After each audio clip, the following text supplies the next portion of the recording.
show coming not from the studio, but the lounge of a super yacht called Bianca. Oh, right, okay, above us, on the deck, footballers and supermodels are lounging around, while a powerful oligarch is making deals, can't be wrong. Matt, you can be the attractive movie star. Okay, and you can be the needy ex-waitress girlfriend if you want. Thanks. Don't blame me, blame the author. She's here, please welcome the captain of this power trip, Jackie Cillins! Jackie Cillins! Nice to have you back. Okay, so you're going to be the movie star, right? Yes. Well, that wasn't my idea. Yeah, but actually you make a good movie star. You've got the face. Oh. I'm going to have to put you on Jackie, do I look like a needy waitress then? No, you don't. No. You look like the movie star's beautiful girlfriend. And Yes. we haven't gone mad, obviously, because that is the setup of your new book, It's isn't it? called The Power Trip, and it's set on a fantastic yacht. And it's cruising in Cabo San Lucas with 5 very important, famous couples. And, of course, the Russian rich guy with his Bianca, beautiful supermodel girlfriend. This is a Jackie Cillins book, after all. So there's plenty of sex, and there's plenty of sun. In fact, my publishers call it a sun-drenched thriller, because along come pirates. And I was on a yacht, okay? We were going from the south of France to Sardinia. Yeah. This was a very exclusive yacht owned by this billionaire guy. And we're on this yacht, and I'm in the middle of the night thinking to myself, we're 5 hours away from land, and we're in the middle of the sea. What if we were pirated? And that's when the book came to me. I thought, wow. So I would sleep with my gym shoes beside my bed, ready to make a quick exit into the sea. I thought what I was going to do when I got into the sea. But I thought, this is the premise. So I had, I have plenty of English characters in this book. I have a British, English footballer, black, gorgeous, and his designer wife. And they're an interesting couple to write. It's not George Best, and it's not David Beckham. It is quite funny, because when you read it, you do think, I wonder if that is based on so-so. But we'll talk a bit about that later. We've got off it. Oh, yes. Okay, well, we know there are lots of you out there who love Jackie's books, of course. Once you've read one, that's it. You've got to read another. Don't you find that, Matt? I find that, yes. All the time. Yeah. Have you ever read me, Matt? I have, yes. Tell I the truth. tell you, don't tell me what happens at the end of this, because I've started it, and it is incredibly gripping. But we want to see... You could be Flynn. Hey. Doubted it, yes, we want to find out who has got the biggest collection of Jackie Cillins novels. All right, so email your photos to us with your books, of course, to the usual address. It's the one show at bbc.co.uk, and then we'll show them to Jackie a little bit later. Okay, that'd be fun. Yeah. Now, since the Olympics and Paralympics, we've all been suffering withdrawal symptoms. So tonight, we start in the countdown to Britain's next big sporting extravaganza. Yes, the Commonwealth Games are to be held in Glasgow over the summer of 2014, and Iwan Thomas has been to find out whether preparations are on track. Thomas is holding on through sheer strength. The Commonwealth Games are perhaps the largest multi-sports event any athlete can compete in outside of the Olympic Games. It was my first championships in '94. 4 years later I came back and I was a champion in '98, and the reason why they're so close to my heart, it was my last track medal I ever won in 2002. The 2014 Games are going to be the largest multi-sporting event ever held in Scotland, watched in all 54 Commonwealth nations around the world, and expected to draw a television audience of around 1 billion people. Most of you soon will get to know this character next to me, this giant thistle. Yes, thistle. This is Clyde. He was recently unveiled as the Glasgow 2014 official mascot. He can't talk for toffee, but he's a great tour guide. He's going to show me around today, aren't you? Let's go, Clyde. One of the main reasons Glasgow's bid for the Games was successful is that over 70% of the venues are already in place. Celtic Park will host 60,000 people for the opening ceremony. Hampden Stadium, well, that will be the main venue for the athletics, as well as the closing ceremony. The SECC will host several sports, including gymnastics and boxing. But the Glasgow Games also involve massive amounts of new construction work, which is already changing the face of the city. And nowhere is the effect being more felt than here in the city's East End. We have invested in recent years some 300 million in sports facilities, 180 million pounds of contracts for Glasgow companies. We've created 2,000 apprenticeship places, and we've transformed in particular the East End of the city. So we have used the opportunity of the Games to make sure that there are lasting benefits for Glasgow. And it's here that you're going to find two of the biggest venues being built for the Games, the Commonwealth Arena and the Sir Chris Hoy Velodrome. Clyde, sorry everyone, what's going on? You're meant to be showing me around. Come on, we've got to go. Commonwealth Arena is going to be one of the largest facilities of its kind in Europe. It's got 3 sports halls with 5,000 spectator seats and a top-class 200-metre indoor athletics track to host indoor athletics events. Wow! Talk about sneak preview. This is the velodrome. It doesn't even officially open till next week, so we're not really meant to be in here at all. Clive, no, not meant to be in here. This is also the last track that Sir Chris Hoy will ever compete. Probably. Let's go. Over 11 days of competition, the games will feature 17 sports: aquatics, athletics, badminton, boxing, cycling, gymnastics, hockey, judo, lawn bowls, netball, rugby sevens, shooting, squash, table tennis, triathlon, weightlifting, wrestling.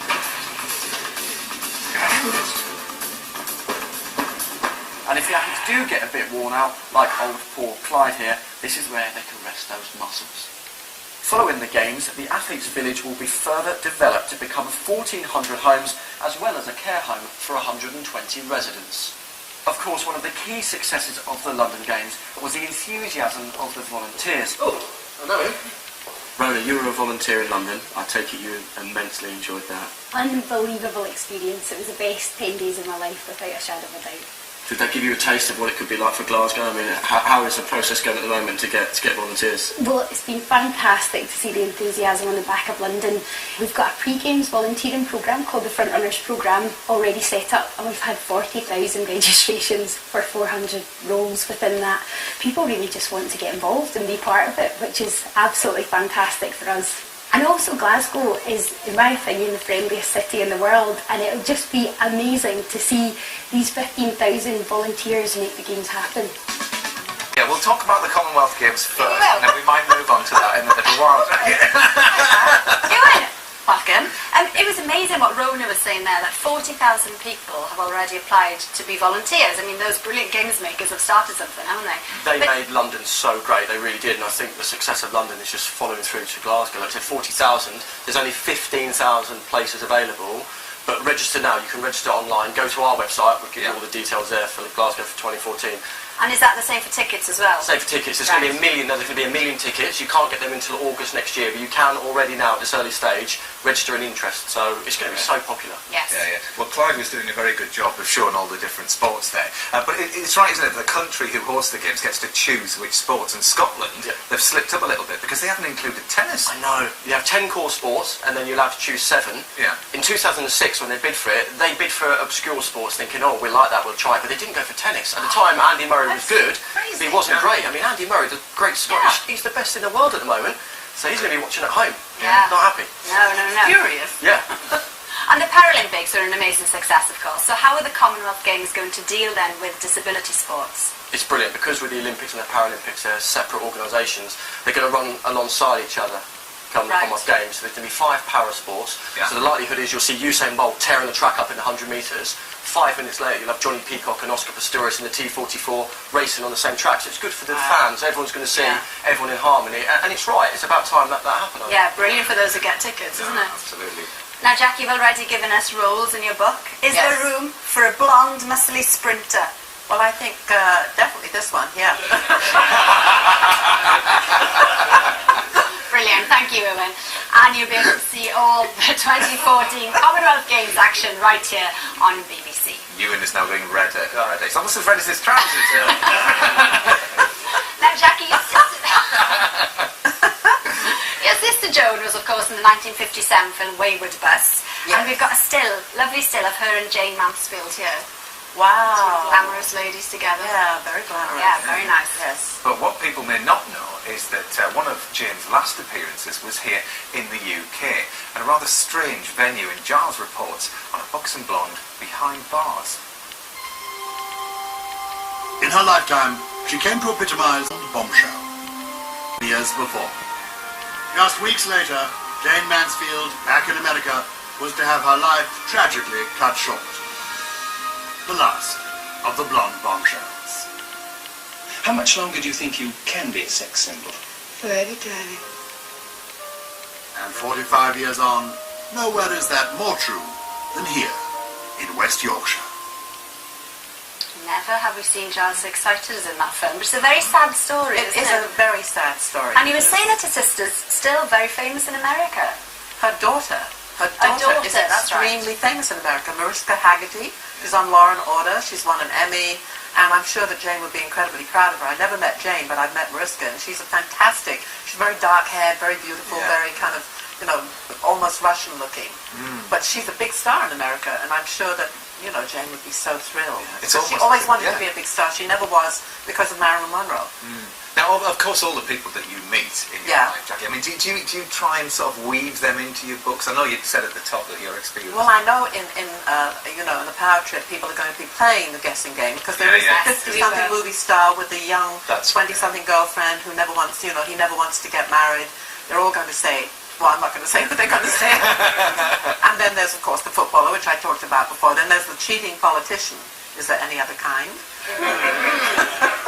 Do you meet these people and think you are just perfect for my next book? Do you ever let them I know? do. I was at a dinner and I met this politician who's very famous in America, and he's just so bland, And I thought to myself, this would be a great character because all kinds of things came out about his personal life. And I thought this would be a great character for the future, and I will write about him, and I finally did, several years after I met him. Yeah. But writing about characters, just taking the essence of them and creating them on the page is so much fun for me. I love doing that. The Russian billionaire and the supermodel, and they're all on this yacht, and then, terrible things happen. Yeah. And this is your 29th book, and Matt and I were fascinated at your writing process because you write all your manuscripts out in, by hand, don't you? I do a lot of research on the computer. I love the computer, but to me, writing is organic. I've got a pen and I've got, the paper. Is it yellow paper that you use? Yeah. Legal better pads. move these Legal around. pads. Give me that. I want to write it. I'll write about you two.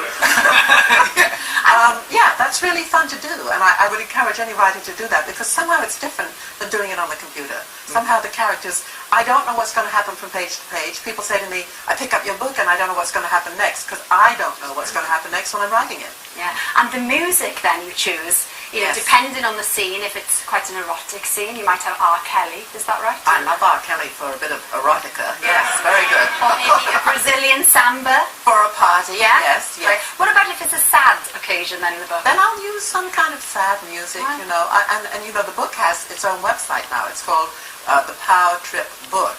Right. And it has a trailer and music. So this is going to be fun. Music to play when you're reading the book. It's a good idea. That's a brilliant idea. You've always got to do something new. That's It's always fun to, have an adventure and make something different. I like the way you read your audiobooks, but then you have actors to do the different voices. I have actors. I read them with the actors. It's so much fun for me, And you were saying then you write all your books out by longhand. Yes. So what we did, we found a letter of yours and sent it to a graphologist. Yeah. He had no idea who you were to see what you would say, how he would analyse you as a person by looking at your handwriting. Yeah. We'll show you that. Okay, box and we everything. will. Yeah. Okay, now, we know that you have been based in the States for quite a while, Yes. Jackie, but I guess that one thing that you do not miss about Britain is the queuing. Lining up. Yes, lining up. Lining up. Yeah. Well, Lining up, waiting patiently to meet the people trying to reduce the stress of standing in line. Next! He really should close his bag. I know. Yeah. Wow. That's how Anyway, now Jackie, before that film, Yes. we said that we'd sent your handwriting off to a graphologist called Adam Brand. I'm very excited about this. This is what he had to say about you. Okay. The spacing of the letter breadth. This is quite wide, so here's somebody with reasonable comprehension. You've got quite a lot of sensitivity and a lot of persistence and a lot of mental enthusiasm. So an interesting character who will be quite charming and warm, but they will know what they want and they will get what they want. Yeah. There we go. Yeah. Absolutely. You got me in one. Yeah, Yes. I was going to say, it sounded very accurate. Yeah, it does sound accurate. Yeah. Do you know, that surprises me that you've never ever had that done before. No, never. And that letter, because I could see it was about Rockstar, which is a book I wrote about 10 years ago. So my writing has probably got even stronger. You now know even more what you Yes, want. exactly. Yeah. Well done, Adam. Now then, if you rent your home, you can expect to pay many hundreds of pounds in a deposit to your landlord. But getting it back when you move can be a very different matter. I don't need elections. This is Michelle in Whittlesea.